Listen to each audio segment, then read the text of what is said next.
Fala galera, aqui é o José mais uma vez aqui, trazendo um vídeo para vocês. E galera, nesse vídeo a gente vai falar de um tipo de objeto que são as matrizes. Matrizes são de longe um dos objetos mais importantes da linguagem R, especialmente porque a gente pode explorar todo o potencial do cálculo matricial através desse tipo de objeto, tá? Vamos ver um pouquinho sobre como que a gente opera com matrizes no R. E na segunda parte desse vídeo a gente vai falar um pouquinho sobre, vai demonstrar, né, uma aplicação de R com uma solução bem interessante para um modelo de regressão linear múltipla, para a gente ilustrar como que esse tipo de objeto é tão importante. Muito bem, a gente vai passar rapidamente aqui por algumas definições, né, o que são matrizes e como criá-las. Nós podemos pensar em matriz como sendo um objeto bidimensional, então imagine uma tabela de 2 por 2 em que você tem linhas e colunas. Então a matriz nada mais é do que uma representação desse tipo de objeto. Então você tem linhas e colunas dispostas em uma tabela de duas dimensões. E matrizes, elas são objetos em R que só possuem um tipo de dado também. Não é possível você ter, igual nos data frames, números de letras, números de lógico. As matrizes só permitem um tipo de dado único. A gente vai ver como que acessa elementos, né? Então, da mesma forma que a gente viu com vetores, nós vamos ver também se é possível não adicionar elementos, como a gente consegue em vetores, né? Em uma matriz já montada. Vamos ver algumas diferenças e sutilezas também com o uso dos operadores matemáticos básicos, né? Que são mais, menos, multiplicar, dividir, e até algumas funções como log, exponencial se aplicam muito bem, tá? Por último, a gente vai ver um pouquinho sobre algumas funções que são boas para trabalhar com matrizes, para fazer algumas operações básicas, beleza? Vamos para o R agora para a gente explorar esses 5 itens aqui do nosso vídeo de hoje. Ótimo, já estamos aqui então com a nossa seção do R aberta e vamos começar a explorar então matrizes. A primeira coisa que a gente deve aprender em R é a forma de criar matrizes, tá? Então, para a criação de matrizes, a gente pode criar tanto usando funções de coerce, de coerção de classe, como também a partir da própria função matrix, tá? Então, por exemplo, eu tenho o objeto cars, né? O objeto cars a gente já viu que é um objeto da classe... Vamos ver aqui, cars é o objeto da classe DataFrame. Mas a gente pode criar um objeto novo chamado DA através de uma das funções de coerção de classe. Deixa eu ver aqui, cars. E usar a função asMatrix. Ela permite que eu converta objetos do tipo DataFrame e também do tipo Table, né, em matrizes. asMatrix. Então veja lá, nós temos o objeto da classe Matrix com as mesmas características do objeto original, que é basicamente um data frame. O que aconteceu aqui de diferente, mudou um pouco aqui a questão dos índices, né? Vamos ver então aqui o cabeçalho do DA. Então, olha lá, a gente tem exatamente o mesmo objeto que tínhamos antes, porém agora da classe Matrix. Outra forma da gente criar é através do comando matrix.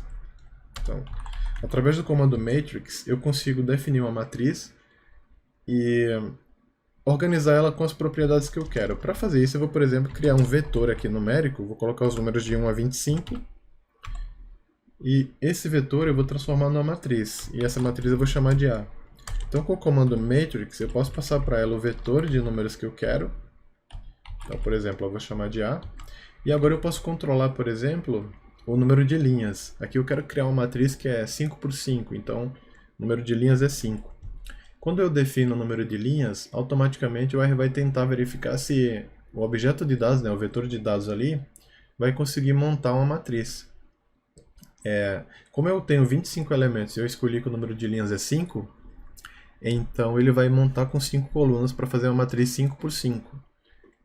Eu posso usar ncol também para controlar, tá? Porque eu posso ter matrizes que não são quadradas, eu posso ter matrizes com número de linhas diferente do número de colunas, certo? Então dá para fazer assim. Vamos ver. O A não existe, né? X. Vamos ver então X. Vamos ver nossa matriz A. Olha só, nossa matriz A 5 por 5. Tem uma outra especificação interessante, pessoal, que é assim, o meu vetor, eu escrevi ele nessa ordem, 1, 2, 3, 4, 5. Porém, quando a matriz foi montada, veja que ela montou na direção das colunas, ó, 1, 2, 3, 4, 5. Mas eu poderia montar também na direção das linhas, por exemplo, 1, 2, 3, 4, 5. E para fazer isso, eu utilizo o argumento byRow igual a true. Aí dessa forma ele vai me dar a direção, vai montar a matriz naquela direção, olha só. 1, 2. Isso é bom quando a gente quer organizar uma matriz para algum teste, que tem que respeitar a posição da criação dela, né, das linhas. Beleza? E vou criar uma outra matriz B, em que eu vou passar esse vetor y para ela, com a mesma característica. Tá? Então vamos lá, eu tenho a matriz A e a matriz B. Agora vamos ver o seguinte, pessoal. Como que a gente acessa elementos da matriz A e da matriz B? No nosso exemplo aqui, eu representei uma matriz como objeto desse tipo, né? Então, aqui basicamente você vai ter as linhas e aqui as colunas. Então, as linhas são representadas pela letra I e as colunas pela letra J.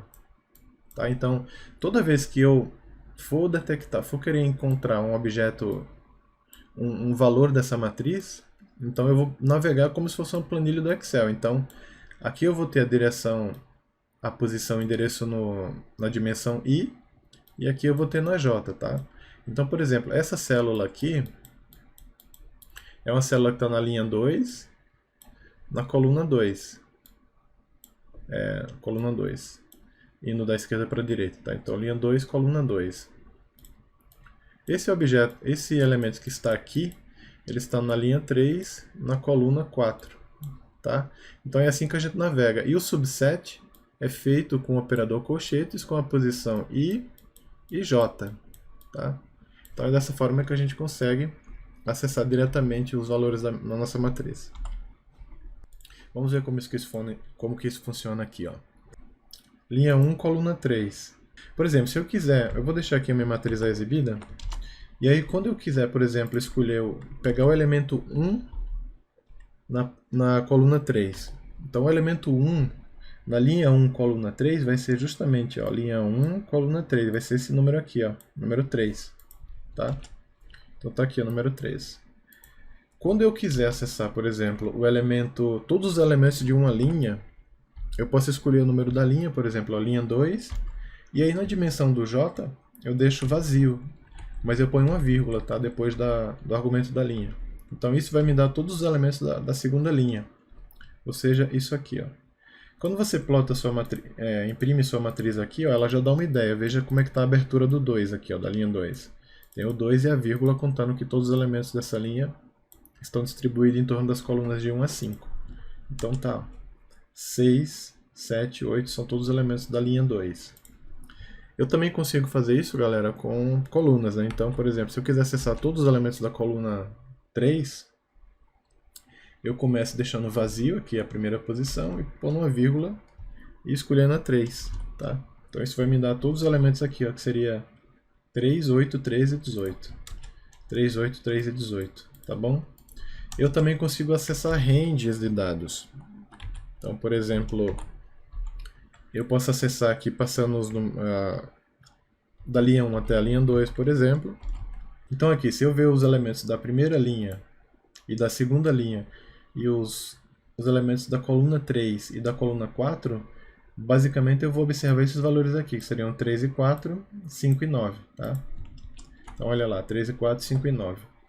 Eu também consigo, pessoal, fazer esse acesso através de opções saltitadas, mas nesse caso eu tenho que usar o construtor ser, né, para concatenar as posições. Por exemplo, coluna 1, linha 1, linha 4.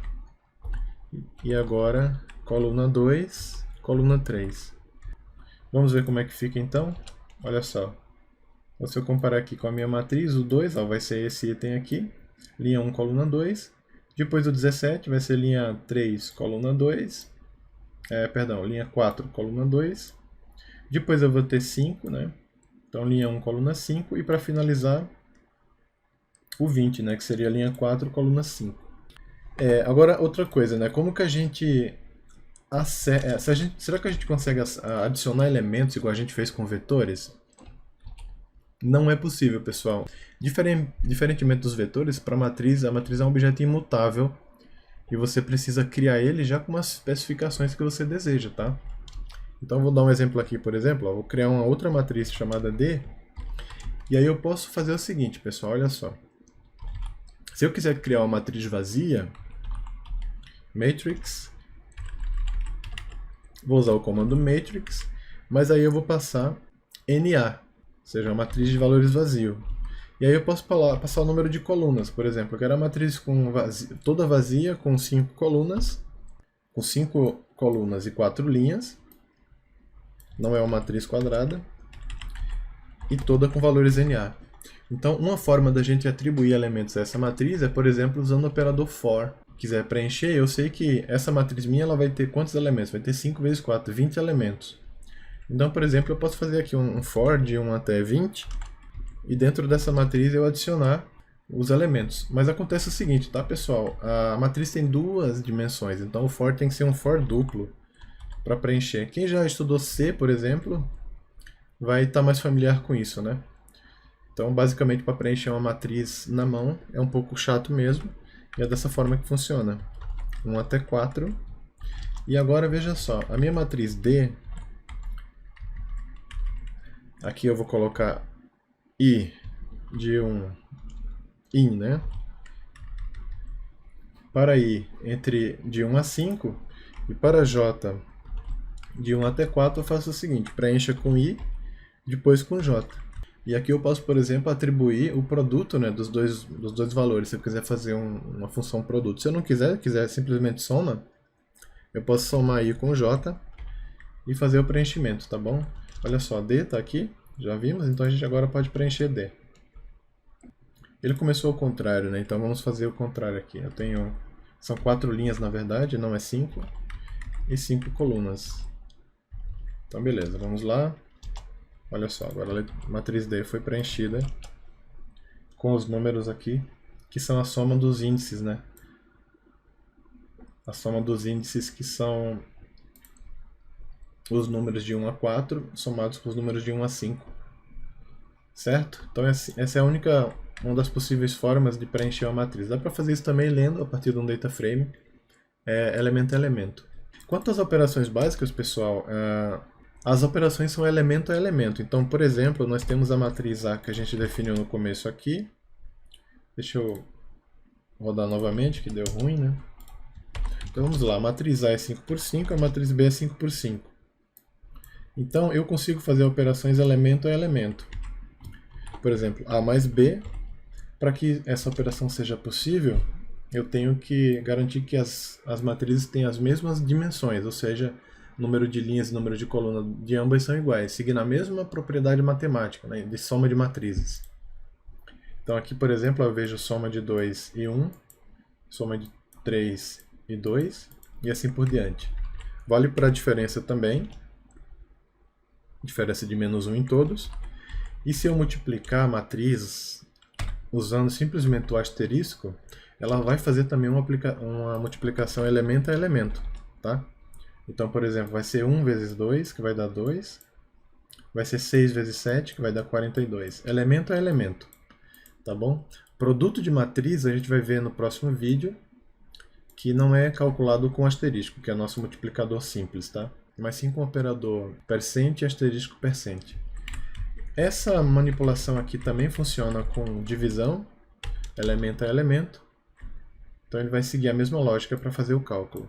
Matrizes também a gente consegue fazer, por exemplo, aplicações diretas, por exemplo, de log, né? Se eu fizer passar o logaritmo na matriz, a operação vai ser em todos os elementos da minha matriz. Mesma coisa para exponencial. Ela vai fazer do mesmo jeito, elemento a elemento. Eu posso fazer operações encadeadas, resolver, por exemplo, se eu tivesse uma matriz D, eu poderia resolver também problemas de expressões numéricas envolvendo matrizes, tá? Mas sempre lembrando, pessoal, que isso só funciona com matrizes de mesma dimensão. Se a gente tiver matrizes de dimensões diferentes, o R vai dar problema, ele não vai fazer o cálculo corretamente. Vamos pegar uma matriz aqui, vou criar uma outra matriz aqui que é matrix. Eu vou fazer a matriz de 1 até 15, nrow igual a 5. Então vamos lá, a matriz D. Olha só, a matriz D ela vai ter 3 colunas e 5 linhas. Vamos ver o que acontece quando a gente tentar somar, por exemplo, A mais D. Olha só, tá vendo? Dimensões incompatíveis. No caso, quando você trabalha com matrizes, não existe a reciclagem que a gente viu em vetores, tá? A operação só vai ser concretizada se os objetos as matrizes tiverem as mesmas dimensões. E agora, por último, a gente vai ver algumas funções importantes aqui para fazer operações com matrizes. Por exemplo, eu já tenho a matriz A aqui, mas se eu quiser, por exemplo, calcular a soma de todos os elementos da linha de uma matriz, então existe a função que é rowSums. rowSums permite que eu faça a soma de todos os elementos da linha, tá? Então veja só, se eu somar todos os elementos da primeira linha, eu vou ter o 15, né? Então aqui 1, 3, 5, 9, 10, 15. E isso para todas as linhas. Semelhante, eu tenho o rowMins, que calcula a média dos valores de todas as linhas. Então a média dos valores da primeira linha dá 3, da segunda dá 8, e da terceira dá 13 e assim por diante. Por exemplo, vamos ver se isso é verdade, ó. Se eu pegar e quebrar a matriz A, pegar somente a coluna 2, só a linha 2, eu vou ter os elementos 6, 7, 8 e 9, até 10. E se eu fizer a média, min, que número que eu vou ter? 8 exatamente. Então, esse valor aqui, ó. Eu também consigo fazer as operações em colunas. E aqui é só mudar o row para call. Eu vou ter o callSums. E vou ter também o rowSums.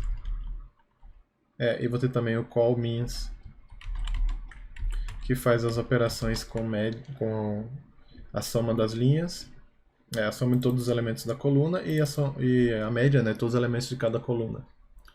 Tá bom? Temos também aqui duas funções importantes, que é assim, ó, veja que nossa matriz A, ela não tem nomes aqui, ela tem simplesmente indexes. Mas eu consigo ter matrizes com nomes também. E eu consigo usar a função callNames em A para atribuir valores. Eu vou atribuir, por exemplo, aqui os valores x, 1 a 5. E aqui eu vou usar rowNames para fazer a mesma aplicação nas linhas. Como eu tenho uma matriz que é quadrada, quando eu fizer essa operação, agora eu vou ter uma matriz nomeada. Olha só, cada coluna vai ter um nome, cada linha vai ter um nome. Aqui eu posso colocar y só para não confundir. Tá bom? E uma vez que eu tenha isso, eu consigo acessar os elementos da matriz também pelo nome. O R não entende que eu estou querendo que elemento que eu quero pegar, porque eu só especifiquei uma dimensão. Então não vai funcionar, tá? Para que eu consiga saber exatamente qual que é o elemento que eu quero pegar, eu tenho que especificar pelo nome os valores corretos. Então, por exemplo, ó, o elemento 1, linha 1, coluna 1. Aqui eu inverti as coisas, né? Então, nas linhas vai estar o y e nas colunas vai estar o x. Tá? Então, nesse caso eu consigo acessar. Por exemplo, ó, na coluna 4, na linha 4, coluna 2. Quem que vai estar lá? Número 17. Linha 4, coluna 2. Então tá bem aqui, ó. Beleza? Então da mesma forma dá para acessar. Então, pessoal, esse foi o vídeo sobre introdução a matrizes. E no próximo vídeo a gente vai ver como um problema prático, tá? Como eu comentei no início, como que a gente usa matrizes para resolver um problema de estatística, tá bom? Beleza? Nos vemos no próximo vídeo.